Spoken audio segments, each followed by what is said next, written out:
স্বাস্থ্যের জন্য ভীষণ উপকারী বেলের শরবতের রেসিপিটা আজকে শেয়ার করছি। হ্যালো এভরিওয়ান, আসসালামু আলাইকুম। Welcome back to my channel.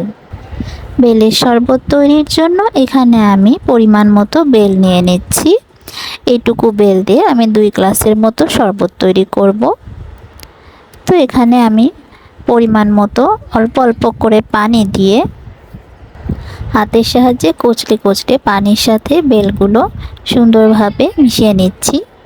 তো 2 গ্লাসের মতো পানি অ্যাড করেছি। আপনারা চাইলে ঠান্ডা বা নর্মাল যে কোনো পানি এখানে অ্যাড করতে পারেন। তারপর এরকম একটা চালনির সাহায্যে ভালোভাবে আমি চেলে নিচ্ছি, এতে করে বিচি আর ছোবলাগুলো আলাদা হয়ে গিয়েছে। এখন আবারও এই মিশ্রণটা একটা বাটিতে ঢেলে নিচ্ছি, আর এখানে আমি পরিমাণ মতো চিনি মিক্স করে নিব। তো বেলের শরবতে আর কিছুই দেওয়ার প্রয়োজন পড়ে না। বেলের মিষ্টিটা বুঝে আপনারা এখানে পরিমাণ মতো বা আপনাদের টেস্ট মতো চিনিটা অ্যাড করে নেবেন। চিনিটা ভালোভাবে আমি মিক্স করে নিচ্ছি। আপনারা চাইলে এখানে লেবু বা গুড় যে কোনো কিছু ব্যবহার করতে পারেন, তবে আমি একদম সিম্পলভাবে তৈরি করেছি। আমি এখানে আর কিছুই অ্যাড করব না। তো বেলের শরবতটা রেডি হয়ে গিয়েছে, গ্লাসে ঢেলে নিচ্ছি।